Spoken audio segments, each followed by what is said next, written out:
A phone call woke Ben McCall from light sleep at 1:45 a.m. It was his girlfriend, Angela Samota. Her voice sounded strange and broken as she whispered words that would stay with him forever. "Ben, talk to me. I let a man into my apartment." Then there was a sudden crash, an unclear voice in the background, and the phone went dead. Fear grabbed Ben like a wild animal. He raced to her Dallas apartment in his truck, driving through the night as fast as he could. When he got there, everything was quiet. Police arrived to find something terrible. Angela, who was only 20 years old, had been killed in a horrible way. A single high-heeled shoe and a drag mark on the living room carpet were quiet signs of a terrible fight. Police looked closely at Ben. The timing seemed too perfect, too easy to explain. But a special clue from the attacker's body, something called a non-sequitur trait, soon made police look at Russell Buchanan instead. He was the man Angela had been with just hours before, and he disappeared mysteriously after the crime. Was the boyfriend a killer? Or had a stranger done something even worse? The truth would stay hidden for many years, until one woman's never-ending search for justice finally broke the silence. On the night of October 12, 1984, electricity and excitement ran through 20-year-old Angela Samota as she picked up the telephone and called her boyfriend. For a few minutes her voice was bright and happy, and her smile danced across her face. But as the conversation came to an end, that bright happiness faded, and the phone settled back down with a loud thump that showed she was upset. Angela's love for Ben McCall was deep and strong. After 10 months together, just thinking about him could still make her heart flutter. Ben was a few years out of college and moving up as a construction project manager. He had a way about him that showed he was in charge. But when he gently said no to joining her that night, it hurt and left her feeling disappointed. She understood why. He had to wake up early for work. His job was demanding and couldn't be ignored. Still, it was a rare Friday night for Angela. Most weekends, she stayed in her apartment studying her textbooks. She was a third-year student at Southern Methodist University, working toward two very hard majors, electrical engineering and computer science. Her big goal was to break into the male-dominated world of engineering, and that goal was always more important than going out with friends. But don't think Angela was someone who stayed home all the time. She was the fun social leader of her sorority, a natural leader whose laugh was catching like a happy song. Among her many friends, she was known not just for being smart and doing well in school, but for being sunny and having a sparkling sense of humor. In her sorority, she was a quiet protector, always checking in on her friends with gentle care. Beyond all her achievements, Angela was beautiful. She stood about 5 feet 4 inches tall. Her thin body was topped by long, dark blonde hair, eyes as blue as a summer sky, and a warm smile.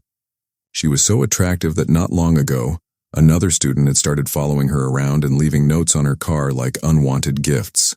This creepy attention worried her sorority sisters more than it worried Angela, who believed strongly that she could take care of herself, and that nothing bad would happen to her. In the quiet of her kitchen, a new spark of hope started inside her. One more call, she thought. Maybe she could still change Ben's mind. This wasn't just any Friday night. It was the night before Texas's biggest event, the yearly rivalry game between the University of Texas and the University of Oklahoma. The city was full of energy, with thousands of people filling the streets, drawn to the state fair and the bright lights of local bars. But as her hand reached for the phone, a wiser part of her pulled back. A sudden clear thought swept away her hopeful feeling. Ben's mind, she knew, was made up. She had mentioned that her friend Anita Kadala would join them, accidentally giving him a way out. Even mentioning Russell, a male friend, didn't make Ben jealous at all. A flash of annoyance like a quick hot spark lit up inside her. You know what? She decided, her eyes getting harder with new determination. I will call Russell. She walked to her bedroom desk and got out an old notebook. His name stood out, Russell Buchanan, 23, a recent graduate from Texas A&M's School of Architecture. They had met at a happy hour, where she had really impressed him. They had exchanged numbers and plans for lunch, but Angela's school demands had later caused her to cancel. With the notebook still in her hand, Angela returned to the kitchen. The cool plastic of the telephone now felt like a way to something new. She dialed Russell's number, a quiet apology already forming in her mind, even if he said no. But when Russell answered, his voice was immediately excited and enthusiastic. He was totally on board with a night out with Angela and Anita. His agreement was clear and bright. They decided on a meeting time. Soon after, Anita's knock echoed through the apartment, a welcome interruption. They studied briefly, then took a quick nap. Then the transformation began. The air filled with the quiet rustling of clothes and the soft sound of anticipation. Before stepping out, Angela paused in front of her mirror for a quiet, careful look. The black silk jumpsuit fit like a second skin, with a daring open back, and the sleek black high heels shaped her into a vision of easy beauty. She knew she looked amazing, like a jewel ready for the night. But underneath the sparkle, a familiar longing stirred, a quiet wish that it was Ben who would be by her side. With a gentle sigh, she turned from her reflection. Her purse and car keys felt solid and real, anchors to the night ahead. Together, she and Anita went downstairs from the second-floor apartment, leaving its quiet warmth behind for the cool October evening. In the parking lot, Angela's Toyota Supra, a sleek, dark promise of adventure, waited for them. As someone who was careful with drinks, Angela happily took the driver's seat and began the short trip to Russell's nearby apartment. A brief, eager start to the unfolding night. After Russell climbed into the Supra around 9:30 p.m., the three became a close group. Angela, with a steady hand on the wheel, drove them 10 miles south to their first stop, Benny's, a local bar where the Friday night energy was already strong and lively. The hours there flowed pleasantly, carrying them onto the Boardwalk Beach Club, and then to Nostromo's, a nightclub pulsing at the heart of downtown Dallas. Inside Nostromo's, surrounded by the throbbing music, Angela's familiar longing for Ben returned. She excused herself from the swirling energy and found a quiet corner. Her fingers reached for the telephone, but when Ben's voice, thick with sleep, answered, he remained firm in staying in his bed. But as a member of Nostromo's, he got them access to the exclusive Rio room, the club's inner special area, a fine substitute for his presence. For the next hour, Angela became pure motion, dancing with Russell and Anita, her bright spirit lighting up the space. According to Anita, Angela was a central star in Nostromo's crowded galaxy that night. As the clock hands moved toward 12 a.m., tiredness began to pull at Angela. She signaled to Anita and Russell that her night was coming to an end. Early plans waited for her. A very early escape from Dallas before the huge crowds filled the Cotton Bowl. Tomorrow's journey was a more personal trip, a 100-mile drive south, to Waco with her sorority sisters. When the three friends came out, the street outside was a churning sea of people.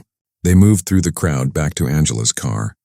15 minutes later, the Supra purred to a stop in front of Russell's apartment. Before stepping out, Russell hugged Angela in a long embrace. Back inside the car, Anita rolled her eyes knowingly and tiredly, a quiet comment on her evening as a third wheel. Angela, with light laughter, simply waved it off and told her friend that Russell was nothing more than a casual acquaintance. Then they drove away.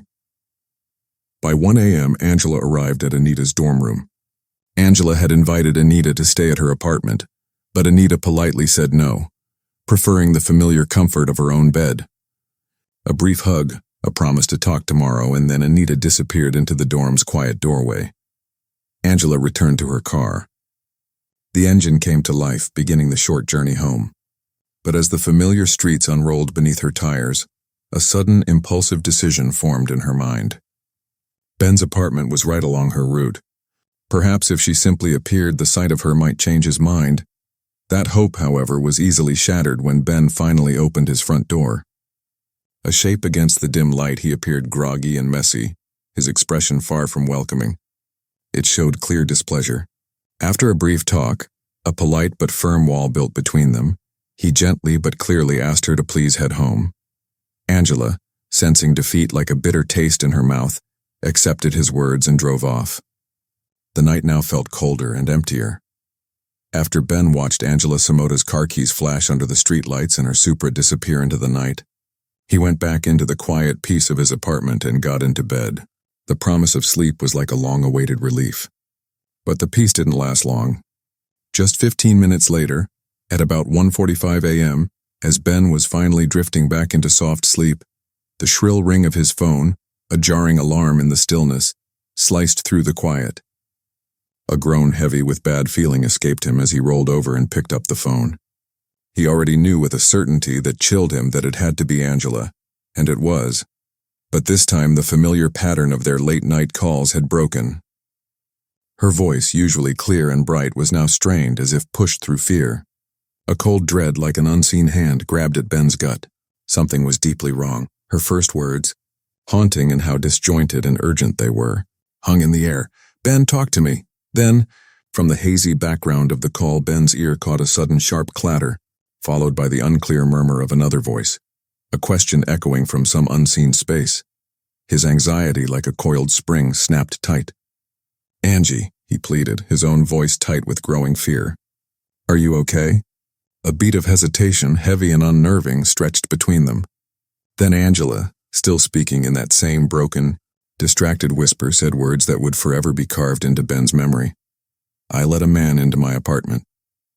Before Ben could even think of a response, the sound of utensils, a metallic symphony of terror, clattered on what sounded like her kitchen counter, shockingly close to the telephone. Angela's voice, now a rush of hurried, desperate words, told him she would call back in a few minutes. Then, without even saying goodbye, the line went dead, cutting their connection like a snapped thread. By now, sleep had fled from Ben like a startled bird. The silence that followed Angela's sudden hang-up was not peace, but a gaping, echoing void. When the promised few minutes stretched into painful forever and her call never came, Ben's trembling fingers dialed her number. No answer. He sprang from his bed, his movements frantic and uncoordinated as he grabbed at his clothes. He dialed again, a second desperate attempt. But the phone remained stubbornly silent, a mute speaker of dread. A searing flash of panic, cold and total, lit up inside him. Ben burst from his apartment, propelled by primal fear, and jumped into his truck. In that year, 1984, the world had not yet dreamed of the portable cell phones that would later connect everyone together. But Ben's truck, a manager's vehicle in the world of construction, was an exception. A marvel of communication equipped with a satellite phone. As he tore through the night, the short 8 to 10-minute drive to Angela's apartment stretching into forever, he used the phone like a desperate weapon, dialing her number again and again. Each ring was a hollow, unanswered plea into the vast, uncaring darkness. Finally, Ben's truck screeched to a stop in the parking lot of Angela's apartment building. Her car, a familiar shape, rested in its usual space, a small comfort swallowed by the growing tide of dread. He parked in a whirlwind of motion and ran toward the stairs. His fist hammered on her front door. His voice was hoarse as he cried out her name. The silence that met him was like an impenetrable wall, driven by frantic hope. He circled the building, finding another flight of stairs that led to Angela's balcony and her back door. Again, his fists became frantic hammers, but the door remained like a silent guard, refusing to give up its secrets. Defeated for a moment by the unyielding silence, Ben raced back to his truck. The car phone was his last lifeline. At exactly 2 a.m., he dialed 911, his voice a raw edge of desperation. The emergency dispatcher, a calm voice in the storm, sent a pair of officers to 4944 Amesbury Drive for a welfare check. She shared the sparse, chilling details. A young man named Ben McCall, his heart gripped by terrible certainty, feared something very bad had happened to his girlfriend, Angela Samota. When the two officers, their uniforms dark against the pale pre-dawn, arrived on the scene 23 minutes later, the night's long hours had worn them down. They had spent most of their shift dealing with a rough river of noise complaints and drunk people. With a sigh of exhaustion, they approached this new call, confident it would prove no more serious than the others, just another misplaced key or a lover's fight quickly solved. Their instructions to Ben, who sat quietly on the back steps like a statue made from worry, were brief.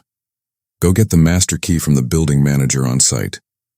With that, they moved as one around to the front of the property, a professional routine to double-check that the apartment door was locked. It was indeed sealed tight, a silent, unyielding box. Minutes later, Ben returned, his hand clutching the master key like a fragile promise. With Ben standing in quiet watch outside on the sidewalk, held back by the unspoken wall of their uniforms, the officers inserted the key into Angela's front door. The lock gave way with a soft click, a sound that seemed to echo with ominous weight. They stepped inside, and almost immediately, the illusion of another routine call shattered.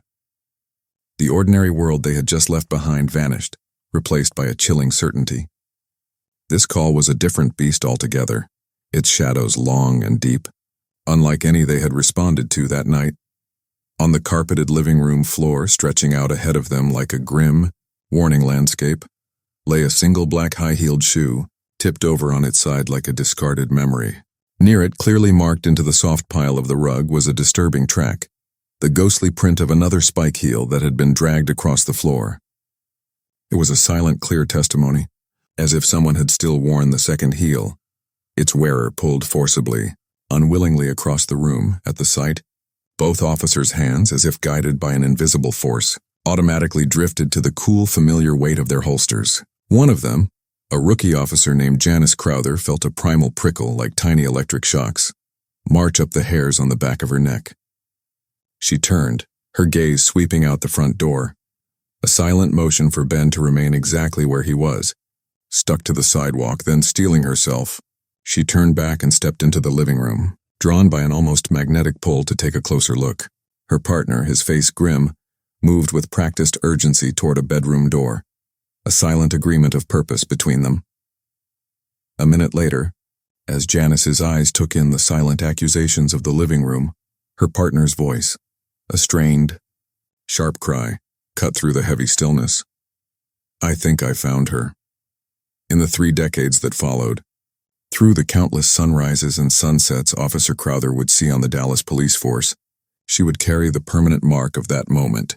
Never again would her eyes fall upon a crime scene more brutally stark, more utterly devastating than what she saw when she stepped into Angela Samota's bedroom. Inside, Angela Samota lay upon her back, a figure of deep stillness, while the upper part of her body still rested upon the mattress.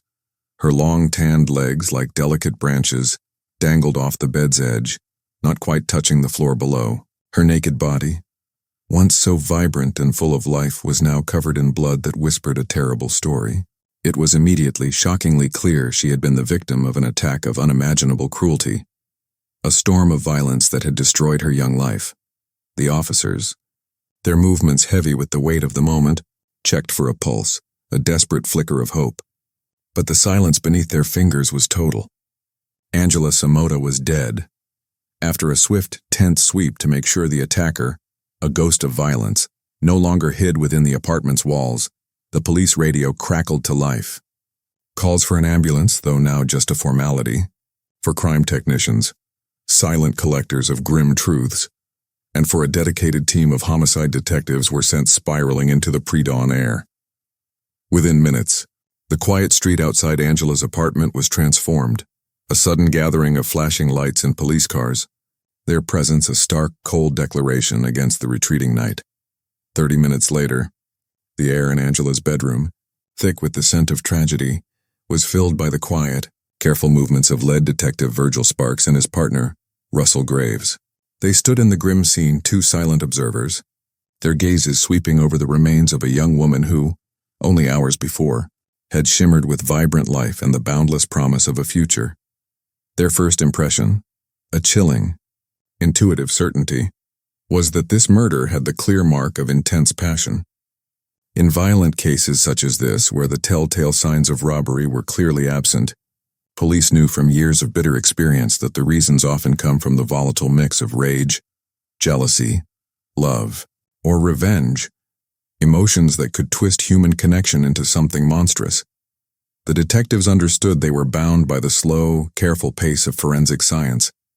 They would need to wait for the plain truth from the crime scene technicians and the cold, factual revelations of the autopsy results. Yet even without official confirmation, every stark detail whispered the same horrific story. Angela Samota had clearly been the victim of a brutal sexual assault. And given the lack of any forced entry, no broken door frames, no shattered windows, it seemed an even more sinister truth that Angela herself, perhaps tricked by a trusted face or a deceptive plea, had opened her door to her attacker. From the defensive wounds that marked Angela's hands and arms, stark declarations of a desperate fight, and the single abandoned high-heeled shoe in the living room, detectives could almost see the struggle, a violent dance against an overwhelming force. the red smears left behind on the bedroom light switch like dark fingerprints of horror, and the telltale bloody remains clinging to the drain in the bathtub painted a chilling picture. After his monstrous act, the attacker, like a predator wiping its jaws, had used her very bathroom to try and clean himself, attempting to erase the evidence before vanishing into the night, taking the murder weapon with him like a dark secret. A certainty, cold and unyielding, began to form in the detectives' minds. The killer had to be someone known to Angela. This belief immediately turned their focus to the men who had been in her life, starting with Ben McCall, her distraught boyfriend. The timeline was a cruel exact tool. Angela's terrified call to Ben at 1:45 a.m., followed by Ben's desperate 911 call at 2 a.m. This left a brutal, unforgiving window of just 32 minutes for the murder to have happened. If Ben was not the killer, then his arrival at the apartment, a figure showing up within minutes of the true killer's escape, felt too perfectly timed, too conveniently placed.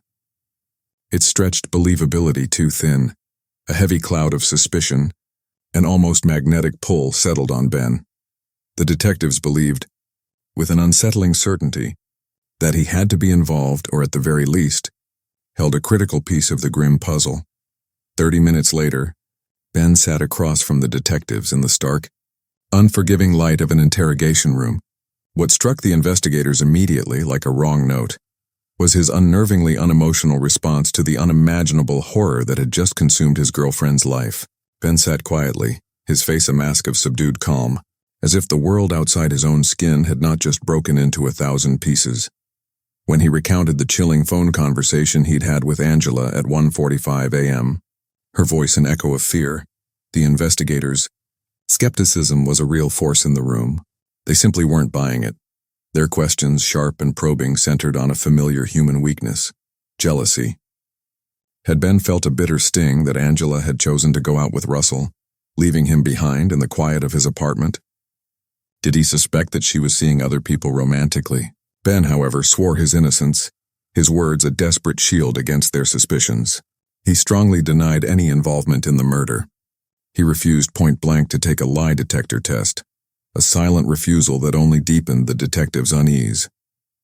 Yet, in a stark display of cooperation, he agreed to provide blood and saliva samples, along with careful scrapings from beneath his fingernails, potential sources of hidden truths. He also gave officers full permission to search his truck and apartment, laying bare his private spaces, and agreed to the release of his phone records, every call a traceable thread in the maze of that night. By later that same morning, as the sun climbed higher, casting its uncaring light over Dallas, the police had gathered 3 more names, potential shadows in the unfolding drama: Angela's sorority sisters. Their voices, hushed with sorrow and fear, had whispered about a former boyfriend, Lance Johnson, a stormy figure who had once, in a moment of chilling aggression, threatened her with a knife, and whose calls still tried to restart a love that was long dead. Then there was Joseph Patrick Barlow, the persistent student whose unwanted affection had shown itself in following Angela across campus and leaving notes on her car like unsettling breadcrumbs. And finally, Russell Buchanan, the young architect who had shared Angela's last free hours, a man who had felt the sting of her cancellation at least once before. But that very afternoon, on October 13, as the police carefully prepared to pursue each of these threads, a critical piece of new information arrived, delivered with the cold precision of science. It was a revelation that would shift the very foundations of their investigation, a turning point that would irreversibly change the landscape of their search for Angela Samota's killer.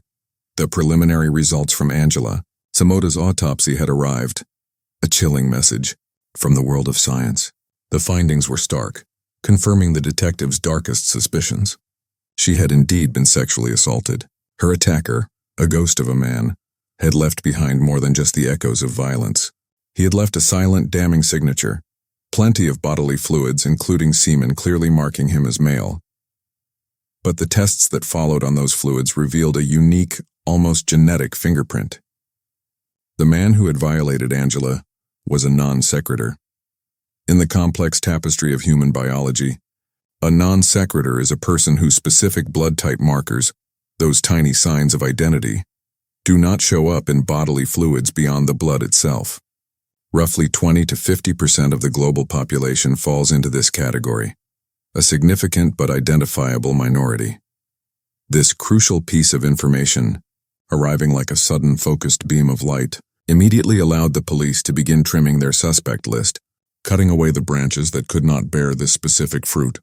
Today, the careful strands of DNA testing can create a precise, undeniable link between bodily fluids and an exact individual, forging a chain of evidence that is nearly unbreakable. But back in 1984, the cutting edge of forensic science offered this kind of rough, yet immensely valuable sorting of suspects, a best effort in a landscape waiting for the genetic revolution. With the non-secreter news, a cold, hard fact, now coupled with several suspects' bulletproof alibis, the list of potential killers, once a shadowy group of 4, suddenly shrank dramatically to just one, Angela's former boyfriend. Lance Johnson, the stormy figure who had once threatened her, was quickly eliminated. His biological signature placed him squarely in the secreter category. His alibi, too, stood firm. He had been peacefully asleep at his parents' house in Amarillo, Texas, miles away from the horror unfolding in Dallas. Joseph Patrick Barlow, the student whose obsessive attention had once shadowed Angela's every move, did match the non-secreter profile, a detail that initially caught the investigators' attention. However, he too had an ironclad alibi, a solid wall of verifiable facts that kept him far from the scene of the crime. That left 2 names, 2 faces still hovering in the uncertain light of suspicion: Angela's official boyfriend, Ben McCall, and Russell Buchanan, the young architect who had shared her last night of freedom. While Ben, with his initial calm manner and the suspicious timeline, had initially felt like the #1 suspect, a careful search of his truck and apartment had yielded nothing. No telltale shadows, no hidden truths. Furthermore, phone records like unblinking eyes placed him far enough from the scene to cast serious doubt on his ability to commit the murder within that narrow, brutal window. And eventually, the final decisive blow to his suspicion, Ben was definitely proven to be a secreter.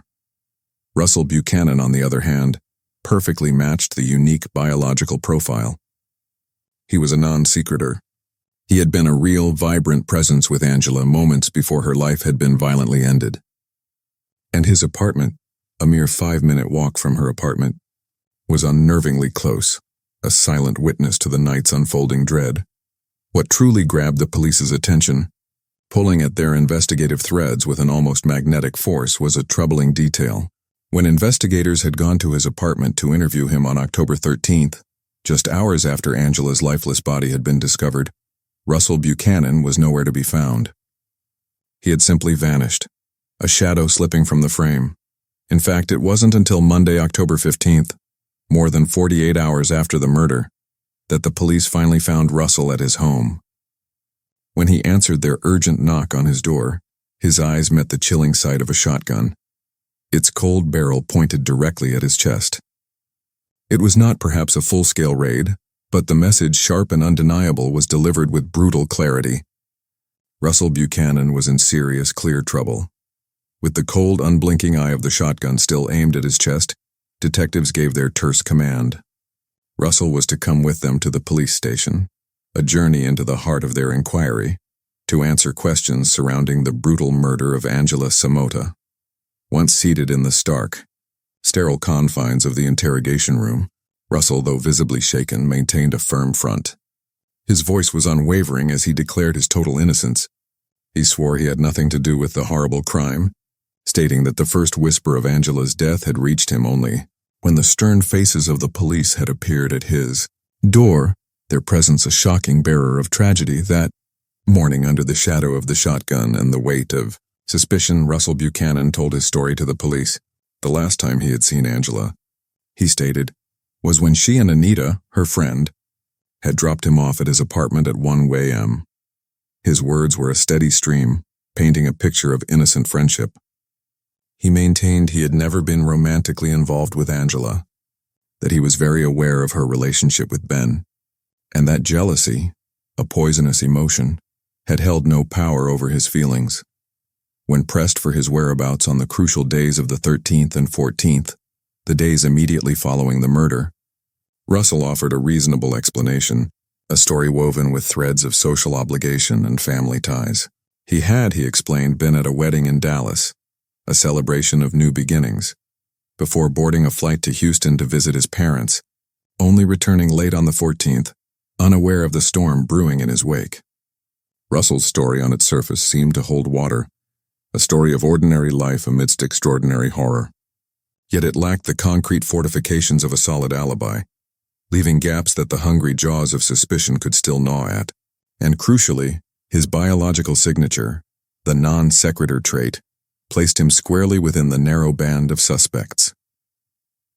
Investigators, despite the logical flow of his account, could not in good conscience rule him out. However, without a single shred of other hard evidence, no smoking gun, no physical link, nothing beyond circumstantial shadows, Detective Sparks and Graves found themselves bound by the constraints of justice. With a heavy, reluctant sigh, they were forced to release him, watching as he walked out of the station, still under a cloud but legally free.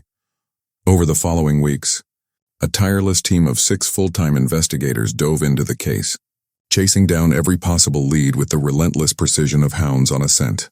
They interviewed a vast array of people, from Angela's inner circle of friends and her grieving family, their hearts heavy with loss, to the very mechanics who had worked on her car. Yet with each interview, with every whispered detail, the well of useful information remained stubbornly dry, yielding nothing to move the investigation forward. Crime Stoppers, a silent partner in the quest for justice, and Angela's own family clinging to desperate hope, offered a substantial reward for information, a beacon in the darkness. But the silence that met their pleas was deep and unbroken, as each promising lead, like a flickering candle, finally sputtered and died. Detective Virgil Sparks, a man haunted by the unsolved case, found his thoughts circling back again and again to one insistent name on his suspect list, Russell Buchanan.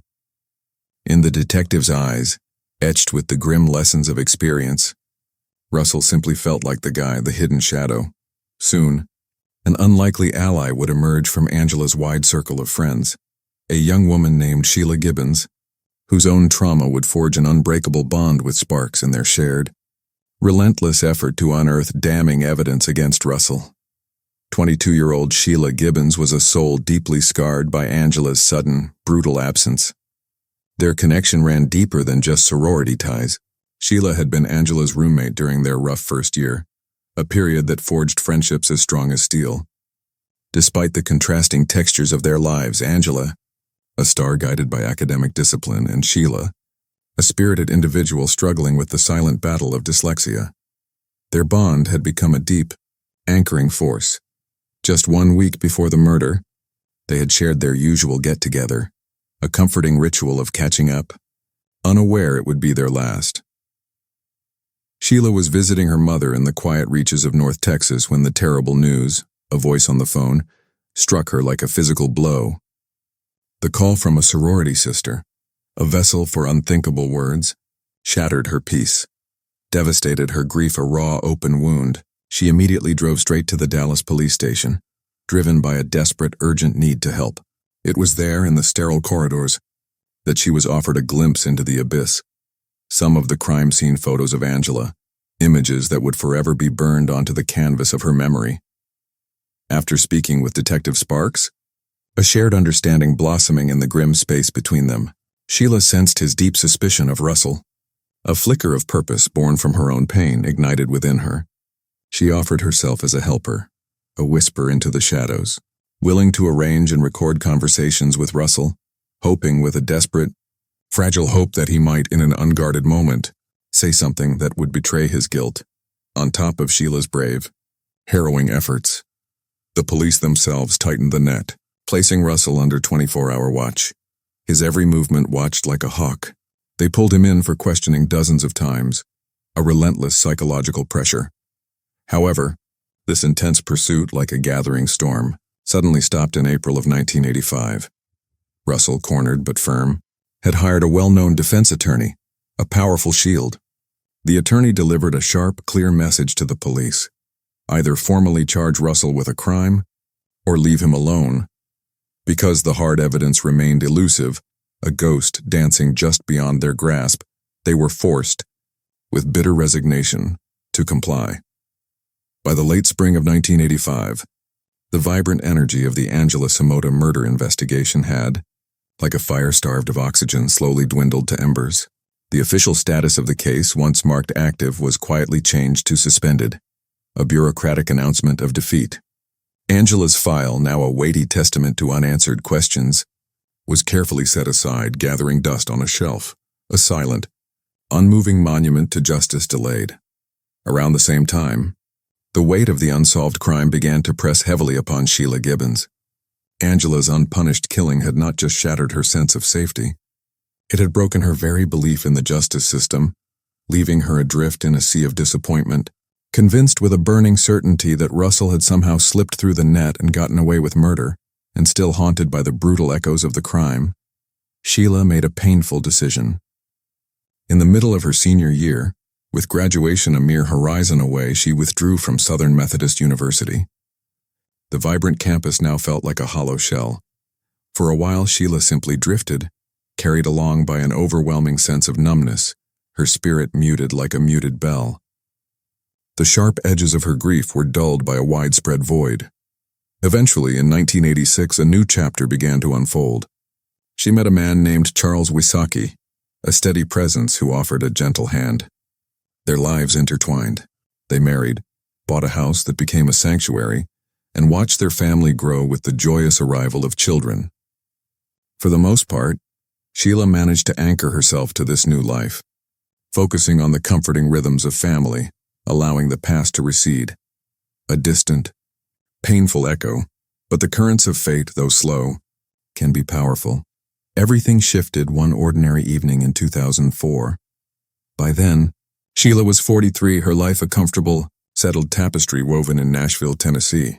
The memory of Angela still surfaced periodically, a ghost from a past life. But the trauma it brought was so deep that she often fought to bury those feelings deep beneath layers of daily life. One night, as Sheila sat alone in bed, the quiet glow of a lamp lighting her Bible study homework, her gaze happened to drift upward.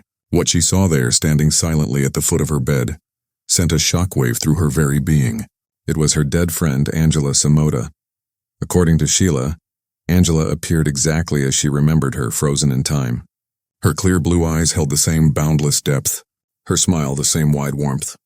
Her friend was dressed in the familiar comfort of the brown sweater and skirt she had worn during their last precious get-together, though the ghostly vision vanished as quickly as it had appeared, a mere whisper in the air. Sheila described it as a God nod, a divine sign, a clear, echoing message that the time had come for her to rise, to step back into the fight, and ensure that Angela's cold murder case finally found its long-overdue resolution. As Sheila lay in bed, stunned by the encounter, her mind, a sudden storm of purpose, began to race. She thought of the huge advances in DNA testing that had swept through forensic science over the past 2 decades, a quiet revolution she had barely noted. Her initial shock, like a mist before the sun, rapidly disappeared, giving way to a clear, crystal sense of purpose. She seized her phone, its plastic cool and solid in her trembling hand. A moment later, her voice, filled with a new urgent resolve, was speaking to an officer at the Dallas Police Department, demanding to speak with a detective now entrusted with Angela's case. Even though that initial call, a small pebble dropped into a vast ocean, failed to yield any new information, it could not put out the fire that now burned within Sheila. Over the next 12 months, her dedication became a relentless, almost obsessive force. She called the Dallas police station an astonishing 781 times, each call a persistent, unyielding request for them to subject the old evidence to the marvel of modern DNA testing. Each time, her impassioned plea was met with the same wall of weary refusal. The case was cold, they repeated, a frozen landscape without new leads. They even doubted the original physical evidence still existed, lost to the relentless march of time. And even if it did, DNA testing was an expensive endeavor, a precious resource for a case so ancient. It simply didn't seem worth the cost. Finally, after those 781 calls had one by one dissolved into the void, leaving no visible impact, Sheila decided on a bold, audacious pivot. She would get a private investigator's license. This, she reasoned, would grant her the professional credentials, the armor of legitimacy to force the police, bound by their own rules to take her and her relentless, righteous requests seriously. In 2006, 2 years after the ghostly, heart-stirring vision of Angela had pierced the quiet fabric of her life, Sheila finally began to see glimmers of real progress, like sunlight breaking through a long, overcast sky. That year, the Dallas police, acknowledging the lingering shadows of unresolved tragedies, established a new cold case department, a dedicated beacon of hope for forgotten victims. Largely due to Sheila's unrelenting, almost spiritual insistence, a force that pushed through every bureaucratic barrier. The very first case this new department pulled for re-examination was Angela's. It was a testament to one woman's refusal to let go, working directly with Sheila, a partnership forged in shared purpose. The new detective, armed with fresh determination, was able to carefully track down the original physical evidence, a collection of forgotten truths from 2 decades past. This precious evidence was then sent off, a fragile package of hope, for the cutting-edge marvel of DNA testing. The results, a silent digital fingerprint, were carefully entered into the FBI's vast database of known and suspected criminals, a sprawling, complex web of identification. But the silence that followed was immediate and deep. There was no instant match, no sudden burst of clarity. Yet the investigators, driven by Sheila's unwavering spirit that echoed in their own determined pursuit, did not let the lack of an immediate match stop them. They continued to relentlessly search the database, its digital tendrils stretching further, deeper into the maze of criminal records. Finally, 2 long years later in 2008, Sheila's phone rang, a sound that would forever mark a turning point. It was the Dallas police. The voice on the other end, calm but charged with deep significance, delivered the news she had fought for with every fiber of her being. They had found a match. The cold, hard truth, long buried beneath the shifting sands of time, had finally surfaced. They had at last discovered who had brutally silenced Angela. And when they spoke the killer's name, the identity of the monster who had torn Angela from the world, Sheila, despite her years of grim expectation, simply couldn't believe it. Based on the undeniable tapestry of DNA analysis and the painstaking reconstruction of other evidence, here is the chilling mosaic of what truly happened to Angela Samota on that fateful night of October 12, 1984. When Angela, Anita, and Russell had moved through the city's vibrant veins, enjoying the intoxicating pulse of the night, Angela herself was a magnet for admiring glances. Her presence was like a bright star. Her sips of drink were light, almost negligible, lending her movements a graceful, fluid quality. Her genuine smile was a beacon of unburdened joy. One man, a shadow lurking at one of the bars, found his gaze trapped, unable to tear his eyes from her radiant form. When she accidentally brushed against him, a fleeting, innocent contact, he felt a sudden, wrong thrill, like a jolt of dark electricity. A decision, cold and predatory, formed in his mind. He would follow her. He told himself he merely wanted to watch her, perhaps discover the quiet place where she made her home. When Angela and her friends finally left the pulsing energy of Nostromo's club at approximately 12 a.m., this man, a patient hunter, was waiting. He was a huge figure, towering over 6 feet, his frame weighing nearly 260 pounds, a man whose sheer physical presence made hiding a challenging cloak. Yet the street, a swirling river of humanity, proved his unexpected ally. Angela and her friends, lost in their own conversation and the festive noise, walked directly past him, their laughter innocent bells in the night, utterly unaware of the dark shadow they momentarily passed. He allowed a few seconds to pass, a calculated pause, then began his secret pursuit, trailing them like a silent, hungry beast. The trio made their way to Angela's car, a sleek dark Supra. By the time Angela had started her engine, the man who shadowed them was already settled in his own idling vehicle, only a few spots away, its engine a low predatory purr. As she pulled away, his car glided into gear, a silent, relentless echo in her wake. A fresh thrill, a surge of dark pleasure coursed through him. At Angela's first stop, when Russell, a fleeting rival, emerged and shared a long, friendly embrace. Minutes later, the man could barely contain the electric current of his excitement when Angela stopped again, this time at a college dormitory, a place of goodbyes, where she said farewell to her other friend. Angela was now utterly alone, a solitary figure in the vast, enveloping night, a vulnerable island in a world of shadows. But the man's dark smile, a fleeting, cruel thing, faded when Angela's third stop took her to an unfamiliar apartment, where her knuckles rapped softly on the front door. This, he thought, a cold wave of disappointment washing over him, could not be her own place. A minute later, another young man, his face still soft with sleep, opened the door, and Angela stepped inside. The man's twisted fantasy seemed to fall apart. "That's it for tonight," he muttered, a bitter taste in his mouth. He must be her real boyfriend, and she is going to spend the night with him. He was already reaching for the ignition, about to give up, when the door to the apartment opened again. His breath caught. Angela emerged, her blonde hair in the soft halo of the porch light, shining like spun gold.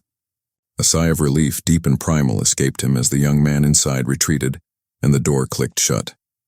Angela was alone again, a solitary figure under the vast, uncaring sky, his prey once more. Breathing a little faster now, the man watched, a predator in the shadows, as Angela walked back to her car, her movements fluid and unaware. She slid into the driver's seat and pulled back onto the road, never once noticing the dark vehicle that detached itself from the curb behind her, a relentless shadow, and followed her the rest of the way home.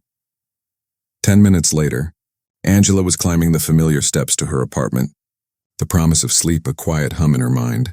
The man, a silent observer, had parked his car on the opposite side of the street, his eyes fixing on her unit, printing its location into his memory. His mind, a dark pot, had made its final chilling decision. He was going inside after drawing a deep, steadying breath. He scanned the street, a quick, practiced glance, then climbed out of his car, his massive form moving with surprising stealth, and began to cross the asphalt, a silent, unstoppable force. Once inside her apartment, Angela, her mind already easing into the quiet rhythm of home, placed her purse on a table and hung her car keys on their usual hook. Just as her fingers began to reach for the buckle of her heels, preparing to take off the last pieces of the night, a quiet knock, gentle yet insistent, tapped at her door. Then a man's voice, hushed and tinged with an apologetic, almost embarrassed tone, drifted through the wood. He merely needed, he said, to find the nearest payphone, a quick, harmless request that would take but a second. Reassured by the seemingly harmless sound of his words, Angela reached out, her fingers finding the lock, and slid it open.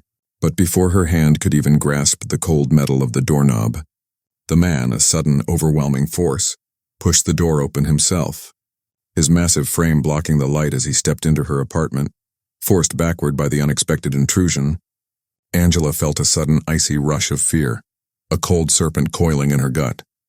The man was enormous, his presence filling the space, his small, flat green eyes like chips of stone, his mouth a thin, cruel line. As soon as he was inside, his voice, a strange, disjointed chant, began to repeat his question about the payphone, even as his hand, with chilling deliberateness, pushed the door shut behind them. The click of the lock, a final, terrifying punctuation mark. Then, his gaze unwavering, he turned and began to slowly, deliberately walk toward her, his voice still a low hum, now asking if he could use her bathroom. Angela squeezed her eyes shut, a desperate attempt to gather her scattered thoughts. But in the chaos, only one name surfaced, a lifeline in the gathering storm. Ben. She had to call Ben. This monstrous man, she reasoned, would never hurt her if he knew her boyfriend was already aware of his presence. As she forced her eyes open, locking her gaze on his unsettling face, her hand, as if acting on its own, darted to the phone on the kitchen counter. Her fingers, a blur of motion, quickly punched in Ben's number, a desperate prayer in the digital age. The man didn't try to stop her. He merely continued his unstoppable advance, his voice a low, unnerving growl, repeating, "Where's your bathroom? Where's your bathroom?"